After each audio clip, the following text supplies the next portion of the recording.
Most people believe a negotiation ends when they hear the word no. They hear a door slamming. They feel a personal rejection. They see a brick wall. So they walk away, leaving their power on the table. But at the highest levels of power, from the boardrooms of Silicon Valley to the cold, calculated underworld of the Mafia, the word no isn't the end of the conversation. It is the moment the real conversation begins. A no is not a wall. It is a schematic. It is a flare shot into the dark, revealing the hidden fears, the structural weaknesses, and the invisible pressures of your opponent. If you chase the yes, you are being hunted. You are a resource to be consumed.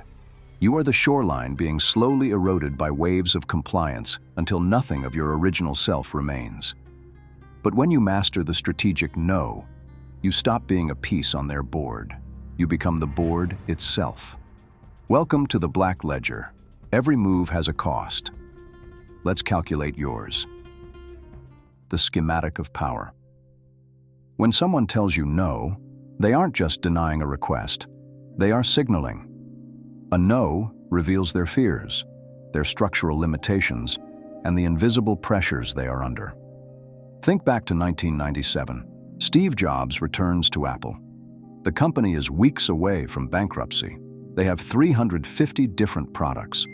Jobs looks at the board and says no to 340 of them. The engineers were furious. The shareholders panicked. But that no was a schematic. It revealed the truth. Apple wasn't a tech giant. It was a fragmented mess. By saying no to the 90% that didn't matter, he revealed the 10% that would change the world. When you hear no, don't run into the wall. Read the blueprint. A denied raise isn't just about the money. It's a signal about the company's hidden instability or your perceived place in the hierarchy. Your job is to analyze the system, not argue with the symptom. The hidden cost of yes.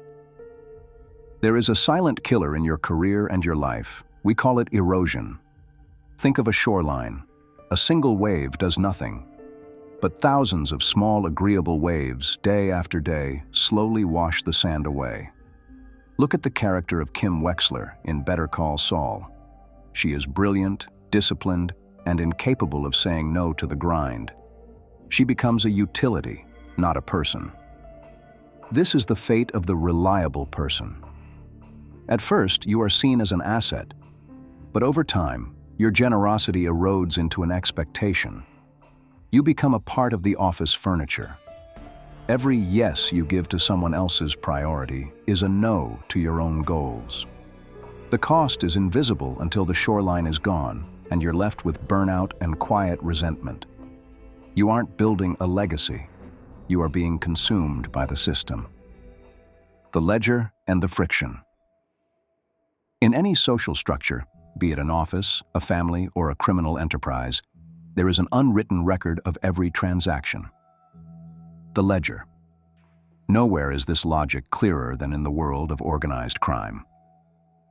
In The Godfather, Amerigo Bonacera asks Don Corleone for a favor.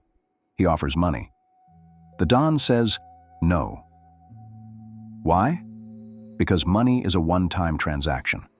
A debt in the ledger is a lifetime of power. By refusing the cash, the Don creates a vacuum.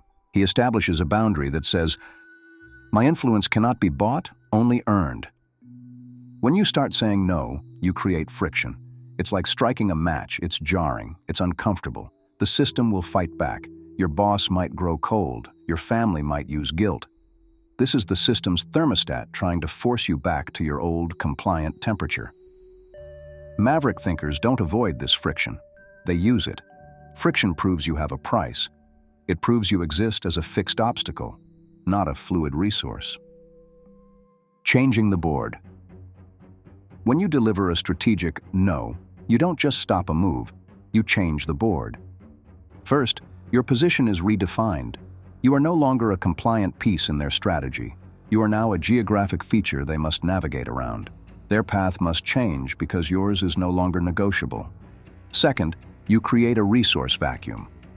When you decline unpaid overtime or an emotional burden, that resource doesn't vanish. It stays with you. But on their side, a hole appears. A manager who relied on your yes must now face the reality that their system is broken. You aren't breaking the machine. You are forcing the machine to fix itself. Choose your pain. For too long, we have been taught to fear the word no, but the real power lies in seeing it for what it is, the start.